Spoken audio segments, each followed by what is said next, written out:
Who was Kupe? He was a master navigator who wasn't actually trying to find New Zealand. They were trying to catch a giant wheke, which is an octopus that was eating all of their fish. Aotearoa wife was actually the person who saw New Zealand first, and legends say she named it Aotearoa from the long white cloud that covered our beautiful land. The Hokianga Harbour is said to be where you can see their footprints, as that is where our ancestors reckon they walked first. If Kupe was still alive today, he would be hitting 1,000 years old. Kupe was the Master Chief of Hawaii, and that he had lots of power over Samoa, Tonga, Rarotonga, and Rangi-Aotea. He named lots of places in our country, especially Wellington.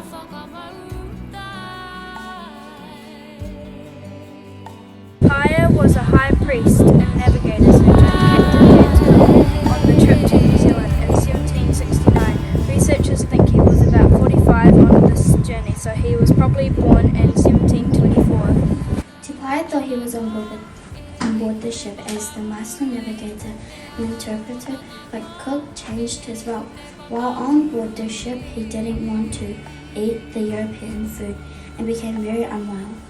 When Cook arrived to Aotearoa, 50 warriors met their boat in anger and were trying to take over the boat. Te Paia walked out and spoke their language, a shock to everyone who was there that day. He was recognised as a very important person, an honoured guest, and they gave him cloaks and ancient treasures.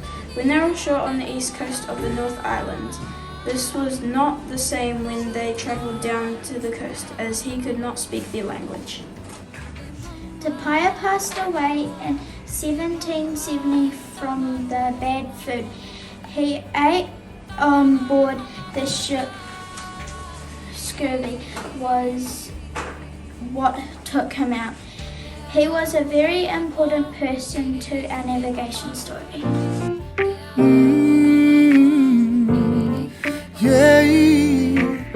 I tipu mai au I te whārua Aha koa te aha mukore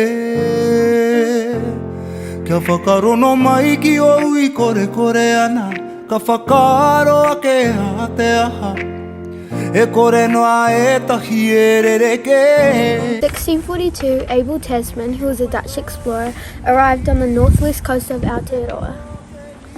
According to Abel Tasman, 2 waka came out into the harbour and blew conch shells. This was standard practice for Māori people to make yourself well known and to challenge the newcomers to a fight. In response, Abel Tasman's could fired a cannon. The challenge has been captured. The next day, waka swarmed the ship and there were shots fired from both sides. This was the first meeting between Māori and Europeans. Abel Tasman then sailed up the coast, making an outline on his map. The line on the coast was later named Nova New Zealandia. Kia mai au e korerere I mohi o e nui no atura Tōku ora nai na te hiraira He ora nā nā kau kei tuara Kei tuara Tuara e Whakarongo kina wai o roto e Ke wehi te wehe nā I tō awa I tō awa I tō awa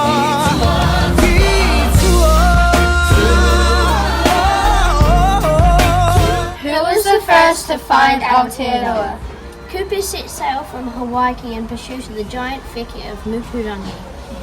He battled the wheke at the top of the South Island, and while his whānau awaited him at Te Whanganui, Tara.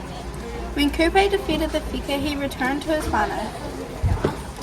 He and his whānau then began to explore Aotearoa while discovering the abundance of resources that Aotearoa had to offer. They explored and named many places. Kupe then returned to Hawaii and led his people back to Aotearoa to settle.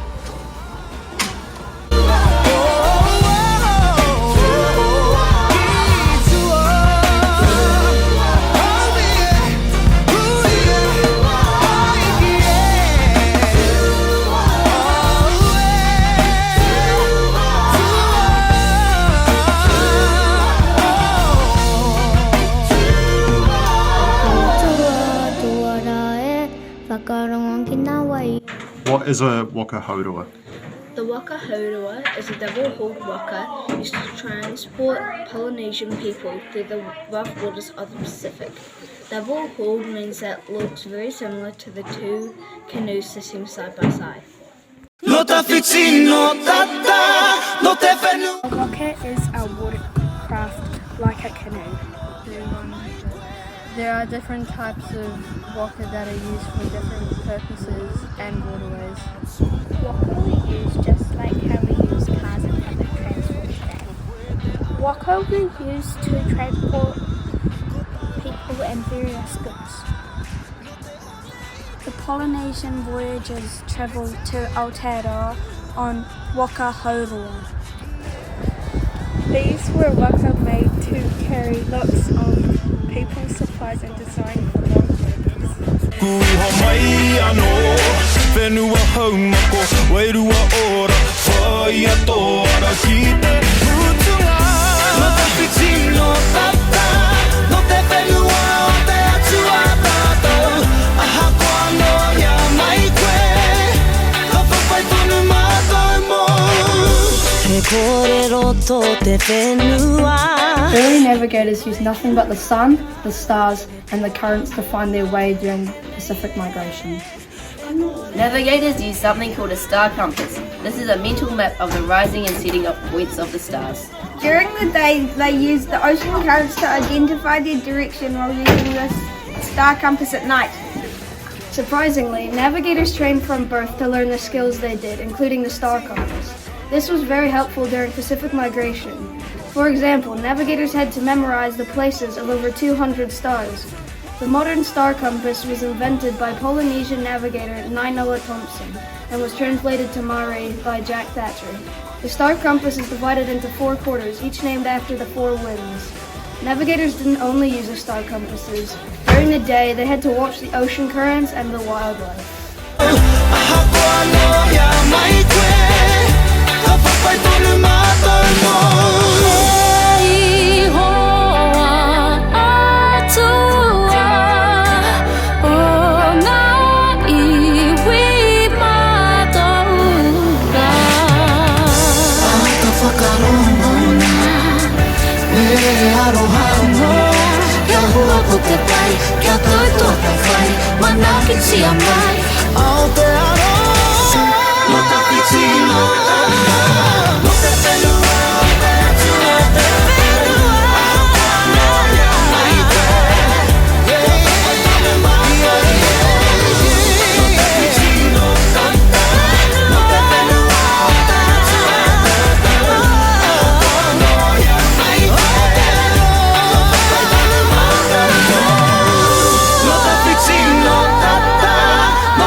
What do swells tell navigators? Once the waka is oriented to the swell, the navigators can tell if there is a change of direction by the change of the waka motion.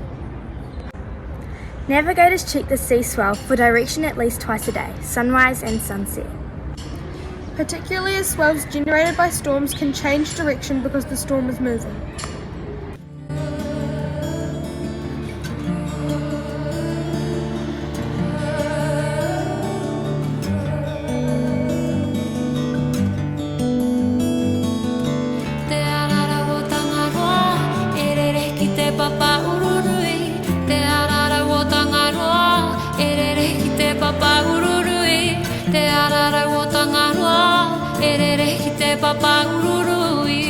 Hey, I'm Fox. And I'm Hannah. We're from room 7. And we're going to talk to you about what is wayfinding. Well, Fox, what is wayfinding?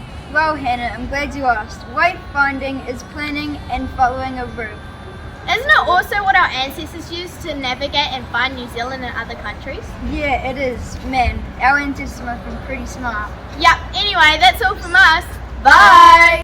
Te Māori o Tangaroa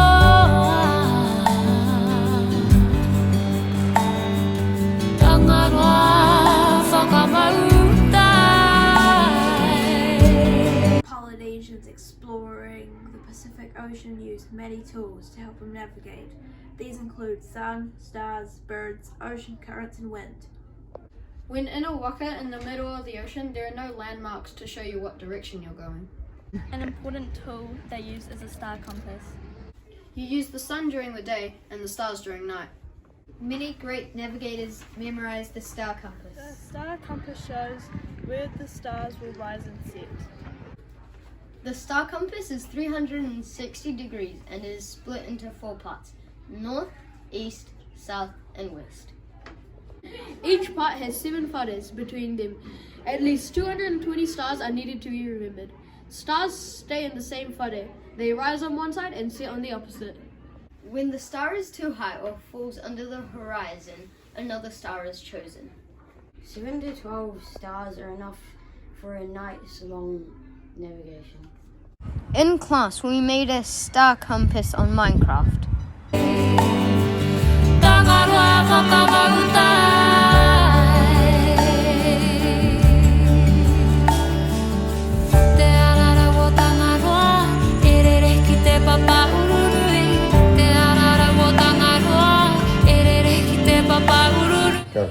What is the difference between waka and waka?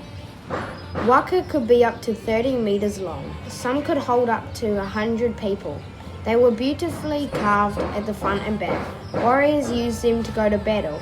People fished from them, also travelled between islands, and the vessels were considered to be sacred. On the other hand, waka is a physical manifestation of the connection between people, land and sea. In Niue, the most common form of waka is an outrigger canoe, which has the capacity of 1 to 2 people, useful for fishing and travel. One of the main differences between a waka and a waka is the size and design. The wakas tended to be bigger than the waka due to the fact that New Zealand had a fast forest of big trees, whereas the Pacific Islands did not. This meant that the Pacific Islanders had to include an outrigger, a small attachment on the side, to add stabilities to the waka. Because of the size difference, the waka could handle more people. 14 presents what are the key features of a boat to make it move through water?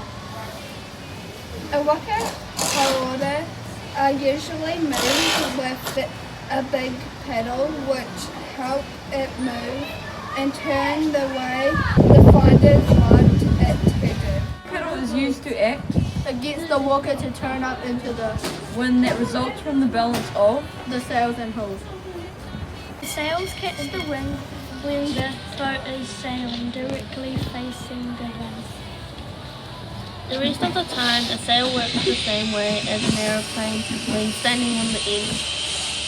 There are water currents in the wind that help the boat move through the water. Sailing the waka is a combination of skill with some brutal force. Some of the sails are made of flax, rampu. These days they use fabric or mechanical things.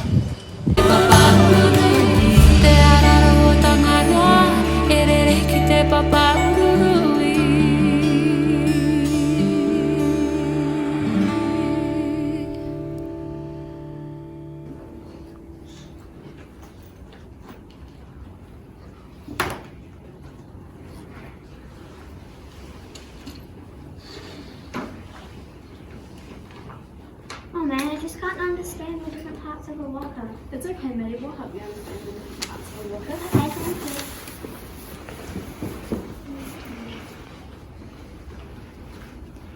Hey Maddie, this is the waka. It's 2 different parts of sail, the mizzen and the mainsail.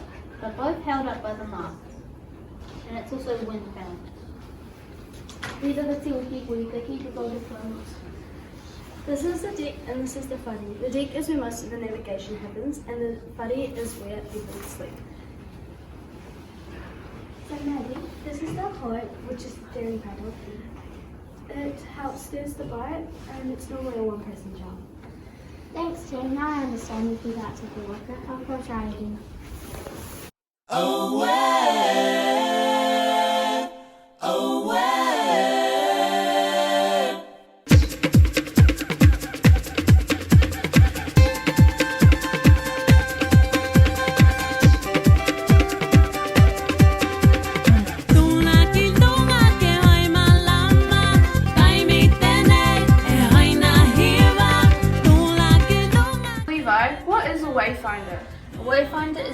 in navigating to a particular location.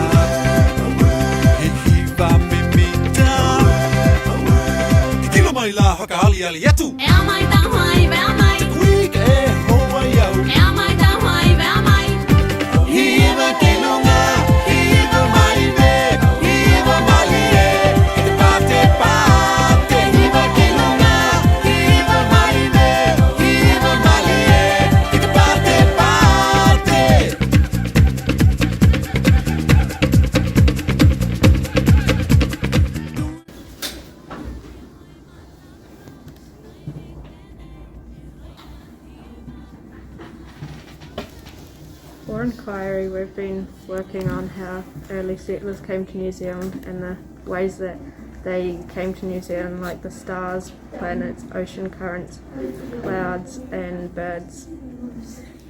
For our inquiry project, we've focused on the clouds and the stars for the travelling techniques and made a little box design with a waka inside of it.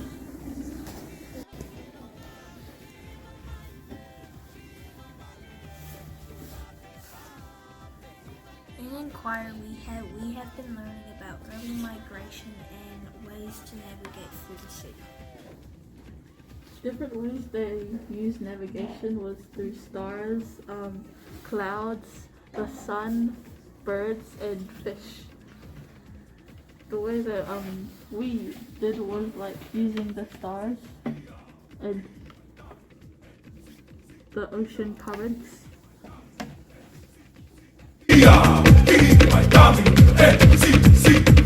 How can the sun be used to determine direction? North, south, east and west are all cardinal directions. In Aotearoa, we use never eat soggy Weetabix to remember the order. The sun rises in the east and sets in the west, no matter if you're in the northern or southern hemisphere. So in the morning, if you look in the sky, the sun will be to the east and the west will be in the opposite direction. But remember, never look directly at the sun. At midday, the sun will be directly above you. In the afternoon, the sun is in the west, so the east is in the opposite. In winter, the sun is lower in the sky than in summer. Use these tips to help you determine direction using the sun.